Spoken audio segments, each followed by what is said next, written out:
भारत माता की सेवा करें।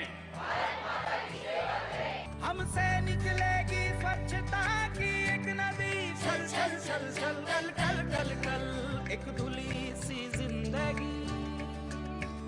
स्वच्छता की जोत लेकर घर घर जाएंगे, साफ सुथरी रोशनी में सब नहाएंगे। स्वच्छ भारत का इरादा इरादा कर लिया हमने, देश से अपनी वादा कर लिया हमने। हर गली अब उन्नति की राह जाएगी, धूप आशा की आंगन आंगन गाएगी। स्वप्न गांधी जी का अब साकार करना है, स्वच्छता का देश में त्योहार करना है।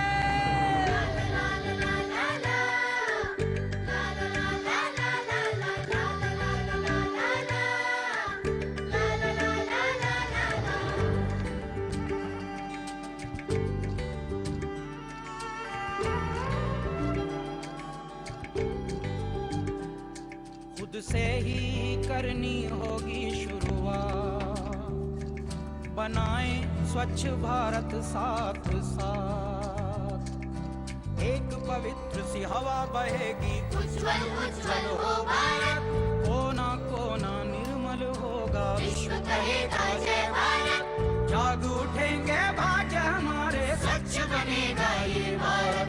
जाग उठेंगे भाग्य हमारे, स्वच्छ बनेगा ये भारत।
आपको स्नूकर खेलने के लिए इंस्पायर किसने किया? पूरी फैमिली ने सपोर्ट किया है। मैं यार मनाना नहीं, चाहे लोग बोलियां बोले।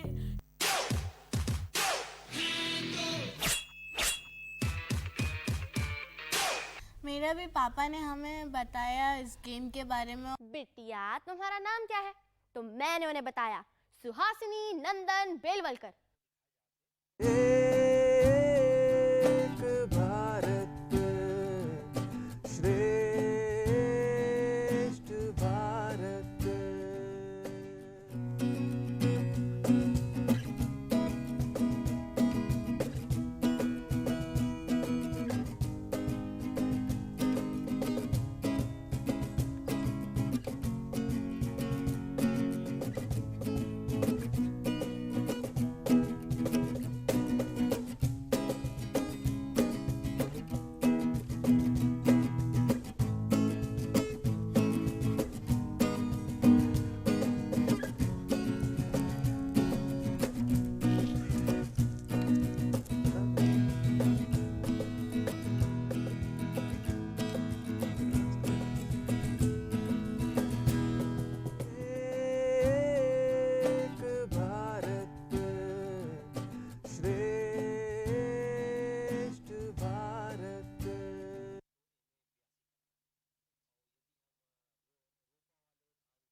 सच्चाई का यार, टकराने को जुल्म से हरदम है तैयार।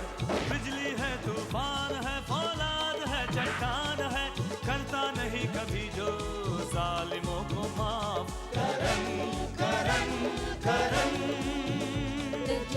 करण द डिटेक्टिव देखिए शनिवार और रविवार रात 10 बजे सिर्फ डीडी नेशनल पर, इंडिया का अपना चैनल।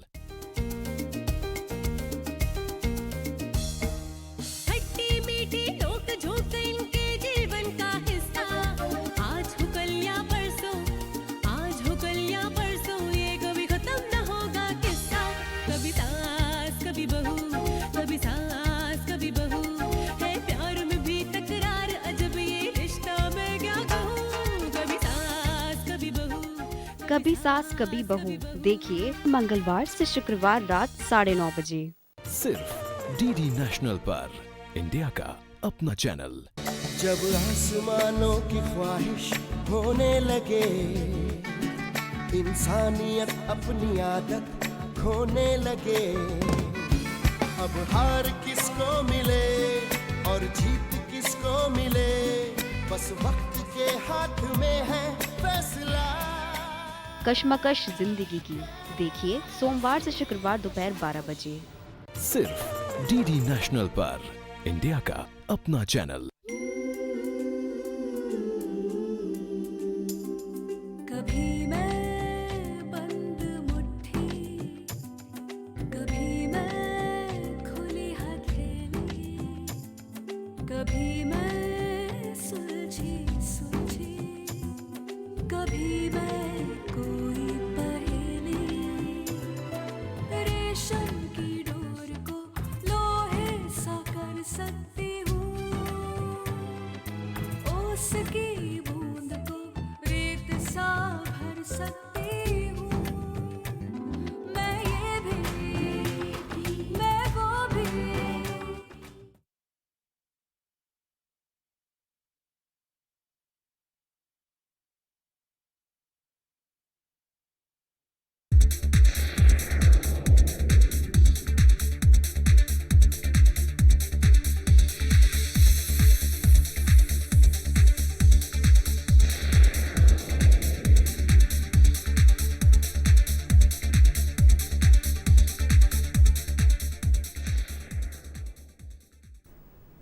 नमस्कार दर्शकों, कार्यक्रम कानूनी सलाह में आपका फिर स्वागत है। आज हम बात कर रहे हैं सुखाधिकार संबंधी कानून पर। बातचीत के लिए हमारे साथ हैं विशेष न्यायाधीश भोपाल श्री MS चंद्रावत जी। चंद्रावत जी, कार्यक्रम कानूनी सलाह में आपका बहुत बहुत स्वागत है। थैंक यू चंद्रा जी।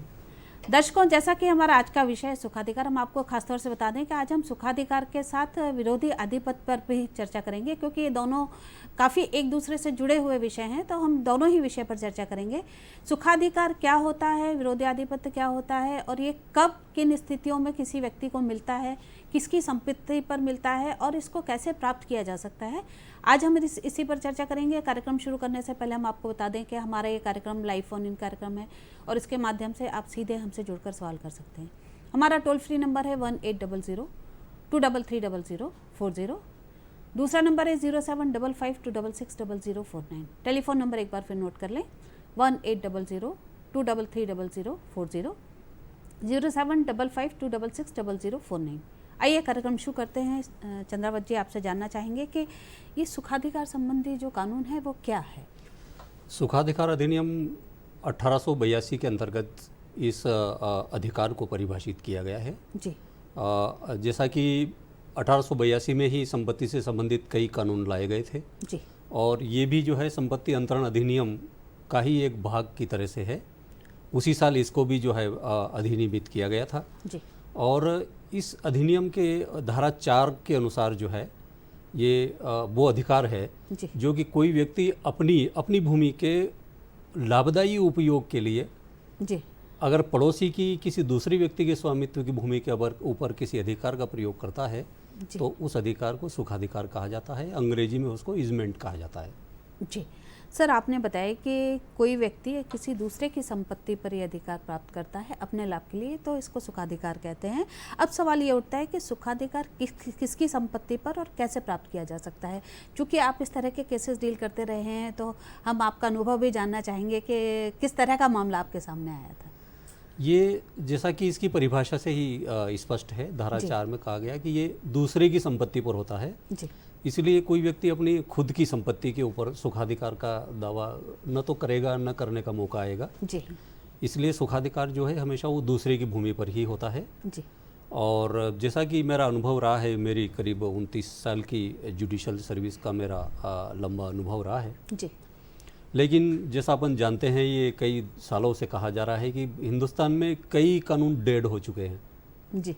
पहले आप लोग और जो जीवशास्त्र पढ़ने वाले लोग हैं वो लोग जानते हैं जी। कि मेंढक के भी पहले पूंछ हुआ करती थी, लेकिन धीरे धीरे वो पूंछ समाप्त हो गई और उसका कारण यही था कि उसका उपयोग नहीं किया गया।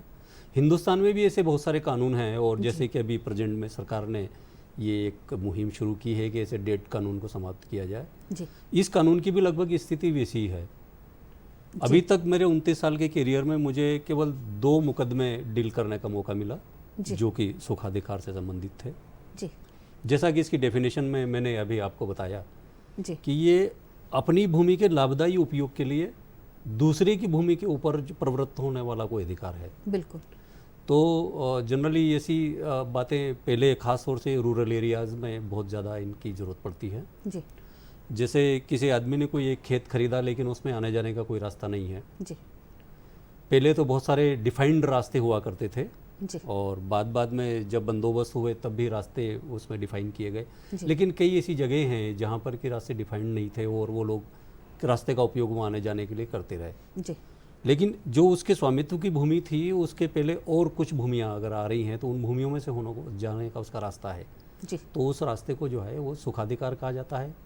इसी तरीके से कोई किसी आदमी ने अपना मकान बनाया, पहले जनरली खपरेल वाले मकान हुआ करते थे जी। तो उसका पानी जो है वो नेचुरली जो है वो खपरेल के थ्रू ज़मीन पे गिरा करता था। बिल्कुल।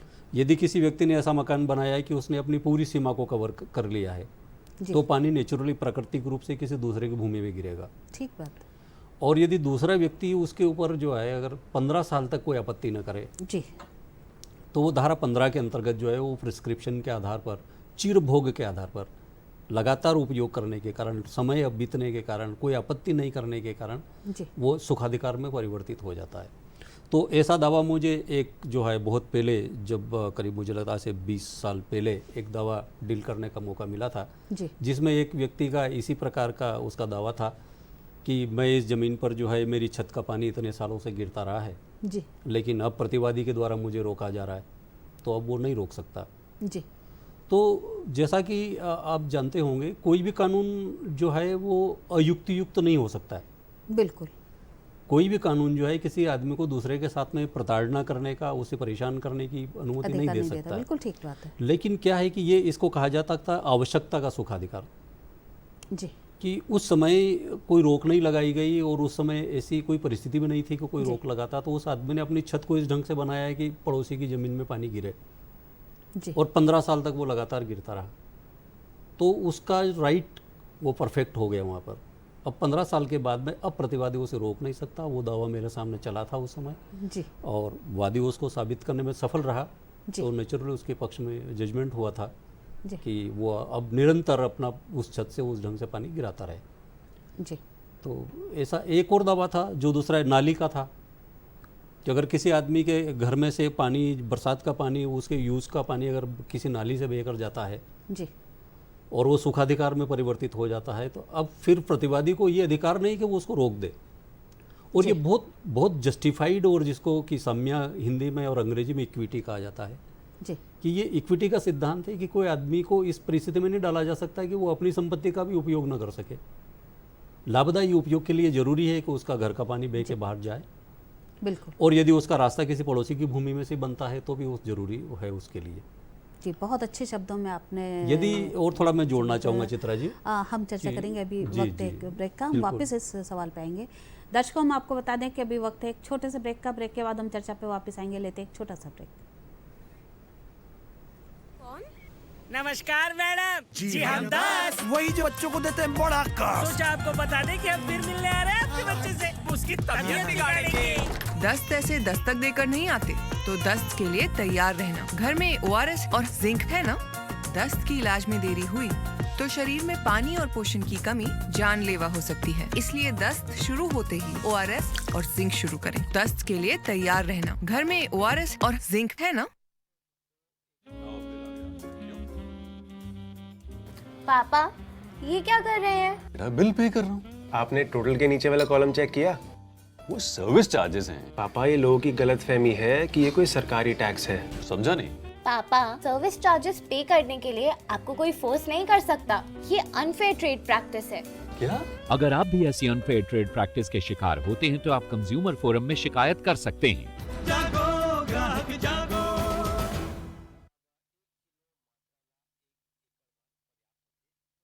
गुमशुदा व्यक्तियों के बारे में जानकारी दे दें।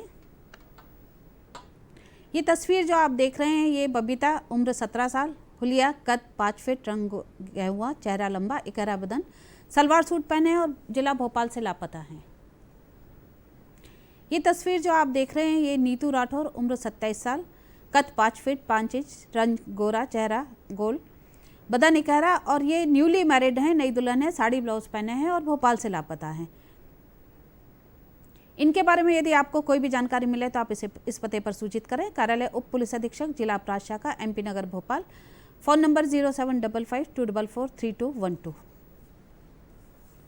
दर्शकों, आइए हम आपको ब्रेक के बाद बता दें कि आज हम चर्चा कर रहे हैं सुखाधिकार संबंधी कानून पर। इस बीच कॉलर लाइन पे आ गए हैं नंद स्वरूप जी। कार्यक्रम कानूनी सलाह में आपका स्वागत है। बताइए क्या पूछना चाहते हैं।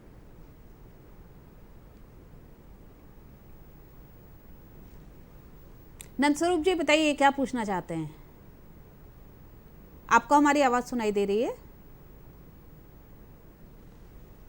नंद स्वरूप जी आप लाइन पर हैं। लगता है कुछ तकनीकी प्रॉब्लम है और हमारा संपर्क नहीं हो पा रहा है। सर, ब्रेक पे जाने से पहले हम चर्चा कर रहे थे कि जो सुखाधिकार संबंधी कानून है वो उसमें किस तरह के केसेस आपके द्वारा डील किए गए और किसकी संपत्ति पे कैसे प्राप्त होता है, आप उस बारे में हम बता रहे थे दर्शकों को। हाँ, मैं बता रहा था कि जैसे एक तो छत से पानी गिरने वाली समस्या थी, दूसरा नाली की समस्या थी जी। और इसमें एक और बहुत अच्छी बात है जी कि जो कानून को लोग थोड़ा बहुत जानते हैं उनको ये मालूम होगा जी कि सिविल प्रोसीजर कोड में एक प्रावधान है, धारा आर्डर 39 जी। उसके अंतर्गत जो है ये जो है कोई आदमी चाहता है तो उसको स्टे, जिसे एक लोग जो है एक लोक भाषा में कहा जाता है जी, अंग्रेजी में उसको इंजंक्शन कहा जाता है जी, और अच्छी परिष्कृत भाषा में उसको अस्थायी निषेधाज्ञा कहा जाता है जी। तो यदि कोई व्यक्ति ऐसा दावा लगाता है कि उसके सुखाधिकार में कोई बाधा डाल रही है जी, उसके बारे में सुखाधिकार अधिनियम में अलग से एक चैप्टर डिस्टर्बेंस के नाम से बनाया गया है जी। उसमें सारे प्रावधान किए गए हैं और उसमें ये प्रावधान किया गया है कि कोई व्यक्ति यदि सुखाधिकार में कोई बाधा डाली जा रही है तो दावा लगा सकता है और वो स्टे भी प्राप्त कर सकता है, जिसको अस्थायी निषेधाज्ञा कहा जाता है जी, जी। और आप जानते होंगे कि जैसे अस्थायी निषेधाज्ञा का तात्पर्य होता है कि हमने आज दावा लगाया जी, नेचुरली उसको दावे को जो है वो साबित होने में और ट्रायल में और डिक्री में समय लगता है। बिल्कुल। तो यदि प्राइमा फेसी यदि वो दिखा दे कोर्ट को, ये से एक एप्लीकेशन लगा के कोर्ट के सामने शपथ पत्र आदि के माध्यम से जी, ये बताए कि उसका तो प्राइमा फेसी उसका दावा सही है, तो कोर्ट जो है वो डिक्री का इंतजार नहीं करेगी। उसको दावा लगाने के 10-15 दिन में या महीने 2 महीने में ही मतलब उसको एक स्टे ऑर्डर मिलेगा, जिसको अस्थायी निषेधाज्ञा कहा जाता है और प्रतिवादी को जो है वो तब दावे के निराकरण तक के लिए रोक दिया जाएगा। बिल्कुल सर, इस बीच हमारे कॉलर लाइन पे आ गए हैं, हम उनसे चर्चा करते हैं। नंद स्वरूप जी, कार्यक्रम कानूनी सलाह में आपका स्वागत है। बताइए क्या पूछना चाहते हैं। नमस्कार। नमस्कार मैं नंद स्वरूप, मैं जानना ये चाहता हूँ कि गाँव में 2 प्रकार की जमीन होती है। एक आबादी की जमीन होती है जिससे किसी का नाम नहीं दर्ज होता, दूसरी खेती वाली जमीन होती है जो खेतौनी पे नाम दर्ज होता है, उसका एक रकबा होता है। तो यदि मान लीजिए कोई व्यक्ति खेती वाली जमीन में अपना कब्जाना चाहता है तो वो क्या कब्जा कर सकता है? और दूसरी जो आबादी वाली जमीन है उसमें तो बड़े विवाद होते हैं, दीवानियां करते हैं, ये करते, आखिरी में कौन सा निर्णय होता है, तो इसके लिए क्या करना चाहिए? हाँ, नंद स्वरूप जी, वैसे आपका प्रश्न जो है वो सुखाधिकार से संबंधित कम है, कोई बात नहीं। ये जो जहाँ पर जो है बहुत सारा जैसे बंदोबस्त की बात मैंने अभी की थी, और बंदोबस्त होने से क्या है कि रिकॉर्ड तैयार होते हैं कि कौन से लैंड जो है वो कितने मेजरमेंट की है और किस व्यक्ति की है, उसमें सारे जो है इसमें स्वामित्व का और आधिपत्य का सारे उल्लेख किए जाते हैं, तो उसके आधार पे हो जाता है। लेकिन जो आबादी लैंड है, और अगर जैसा मध्य प्रदेश में कानून है, आबादी लैंड में जनरली ये पंचायत में ही मिल पाता है कि वो किसकी प्रॉपर्टी कितनी है। यदि उसका कोई अनुबंध वगैरह हो और उसका रजिस्ट्रेशन कभी कराया गया हो, कोई पुराने ट्रांजैक्शन हुए हों, तो उसके आधार पर साबित किया जा सकता है कि ये प्रॉपर्टी किसकी है। ठीक है नंद स्वरूप जी, आपको आपके सवाल का जवाब मिल गया होगा।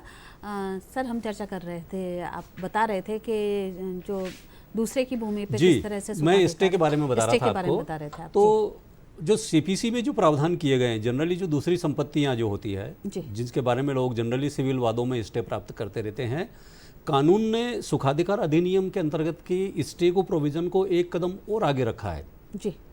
सीपीसी में ये कहा गया है, और वो एसएफएस रिलीफ एक्ट जो इसको डील करता है उसमें कहा गया है कि यदि किसी आदमी को ऐसे मामले में स्टे की ज़रूरत पड़ रही है जिसमें कि यदि उसके राइट का कोई हनन करता है, जैसे मान लो उसको रोका जा रहा है, यदि उसको रोक दिया जाता है और उस रोक के परिणाम स्वरूप जो क्षति हो रही है जी, यदि उसका मूल्यांकन किया जा सकता है और उसको धन के रूप में प्रतिकर दिया जा सकता है, तो उसको इंजंक्शन नहीं मिलेगा जी। और इसके पीछे कानून का लक्ष्य ये है कि यदि आपका कंपेंसेशन पैसे से हो सकता है तो किसी आदमी को इंजंक्शन दे के रोक के और ये फालतू बेकार उलझने पैदा नहीं की जाएगी। बिल्कुल।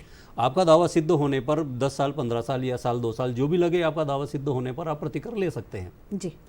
तो जनरली सिविल मामलों में आपको इंजंक्शन उन वादों में नहीं मिलेगा, उन मामलों में नहीं मिलेगा जहाँ पर कि प्रतिकर मिल सकता हो। बिल्कुल। पर सुखाधिकार लेकिन सुखाधिकार में एक स्टेप आगे जाके 1882 में ही ये प्रावधान किया गया कि भले ही आपको प्रतिकर मिल सकता होगा तो भी आपको स्टे मिलेगा। इसलिए सुखाधिकार अधिनियम को जो है, क्योंकि आपको पहले ही हमने बताया है कि ये एक साम्य पर आधारित है, इक्विटी पर आधारित है। एक आदमी की जो है एक उसकी प्रॉपर्टी के बेनिफिशियल यूज़ के लिए है जी।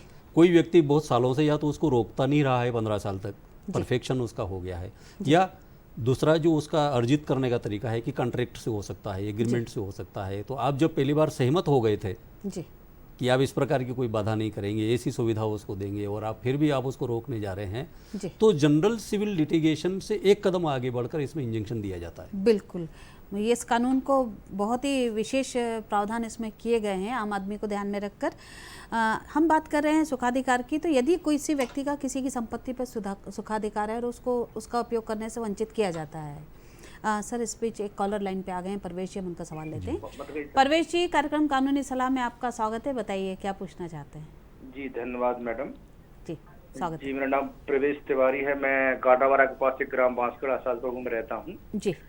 एक्चुअल में क्या है, मैं ये पूछना चाहता हूँ कि जैसे अपना जो जमीनी रिकॉर्ड है जी, भौतिक कराने के बाद वो लोक सेवा आयोग में चलता है केस, तो कितने दिन का समय सीमा में टूट जाता है, ये जानना चाहता हूँ। आपका सवाल हमारे आज के विषय से संबंधित नहीं है सर, आप इस बारे में कुछ कहना चाहेंगे? हाँ बिल्कुल, चित्रा जी ठीक कह रही हैं। फिर भी क्या है कि पब्लिक की जनरली समस्याएं ये है, मुझे लगता है कि शायद उसमें 7 दिन का लगभग समय होना चाहिए। हालांकि हमारे विषय से रिलेटेड नहीं है, इसलिए हम निश्चित तौर से नहीं कह सकते।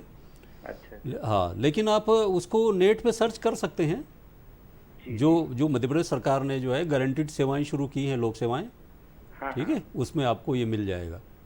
तो एक्चुअली सर यहाँ पर तो क्या है, 6-6, 7-7 पेशियां पड़ती हैं, बुलाते हैं 2-2, 4-4 महीने, फ्री एंड फेयर वर्क कहता है उसके बाद भी नहीं। तो इसके लिए आप वो जो सरकार ने बहुत सारी जो लाइंस दे रखी हैं, पहले सीएम है लाइन और जो लाइंस, उनका उपयोग करें, ठीक है जी। आप उनको कलेक्टर से मिल सकते हैं, नहीं तो न्यायालय में जाएं, वहाँ पर जो है न्यायालय में विधिक सेवा प्राधिकरण होता है, ठीक है। आप सुन पा रहे हैं? हमारा संपर्क उनसे कट गया है। अच्छा, हाँ। प्रवेश जी, आप वहाँ पर विधिक सेवा प्राधिकरण है, वहाँ जाकर आप उनसे मदद ले सकते हैं और वो आपको बता देंगे कि आपको किस तरह से आगे क्या कार्रवाई करनी है। हर जिले में विधिक सेवा प्राधिकरण होता है, जिला न्यायालय के पास कहीं उसका ऑफिस होता है। आप जहाँ रहते हैं आपके वहाँ भी विधिक सेवा प्राधिकरण का ऑफिस होगा, वहाँ जाके आप मदद ले सकते हैं।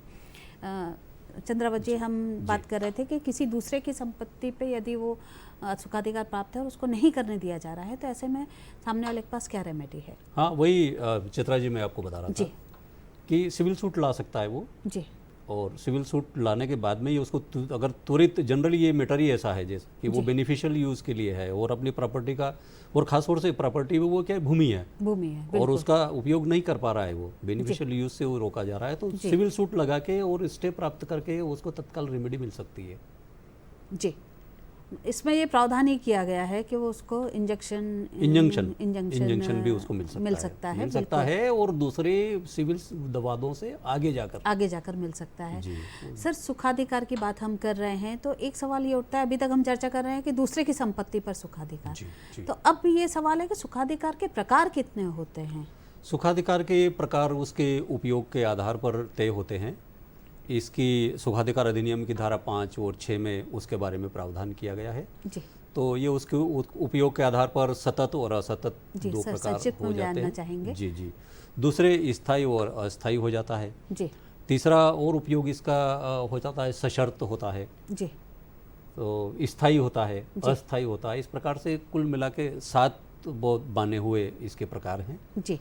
और यदि डिटेल में जाके शास्त्रिक यदि चर्चा की जाए तो और उनको आगे उपविभाजित भी किया जा सकता है जी। बिल्कुल, हम आगे अगले उसमें करेंगे। सर, एक बहुत महत्वपूर्ण सवाल है कि जो एडवर्स पोजीशन की हम बात करते हैं, तो एडवर्स पोजीशन के आधार पर यदि डिक्लेरेशन का दावा कोई ला सकता है, तो वर्तमान में कानूनी स्थिति क्या है? चित्रा जी, कुछ साल पहले गुरुद्वारा साहब के नाम से एक सुप्रीम कोर्ट का जजमेंट आया था जी। और माननीय उच्चतम न्यायालय ने इसके ऊपर काफ़ी रोष प्रकट किया था जी। और ये कहा था कि ये कानून मोरलिटी के खिलाफ है जी, नैतिकता के विरुद्ध है जी। एडवर्स पोजीशन की परिभाषा यदि मैं संक्षिप्त में आपको बताऊं तो ये किसी दूसरे की ज़मीन पर जी और घोषित रूप से जी निरंतर 12 साल तक कब्जा अगर बनाए रखे तो कोई व्यक्ति जो है दूसरे की संपत्ति का मालिक बन जाता है जी। तो माननीय उच्चतम न्यायालय ने गुरुद्वारा साहब वाले मामले में कहा था कि नहीं, ये कानून बिल्कुल गलत है जी। ये इस प्रकार की अनुमति नहीं दी जा सकती कि जो लोग जो हैं, जो बल प्रयोग करने वाले लोग जो हैं जी, या बाहुबली जो हैं लोग जो हैं, गरीबों की ज़मीन के ऊपर इस तरीके से कब्जा बना रखें तो वो स्वामी बन जाएं, तो ये अच्छी बात नहीं है जी। तो उसके बाद में ये ऐसी चर्चा चली थी कि ये कानून जो है ठीक नहीं है जी। लेकिन माननीय उच्चतम न्यायालय के द्वारा फुल बेंच में इस मैटर को रिकंसिडर किया और अभी 7 अगस्त को इसके ऊपर जजमेंट आया है जी।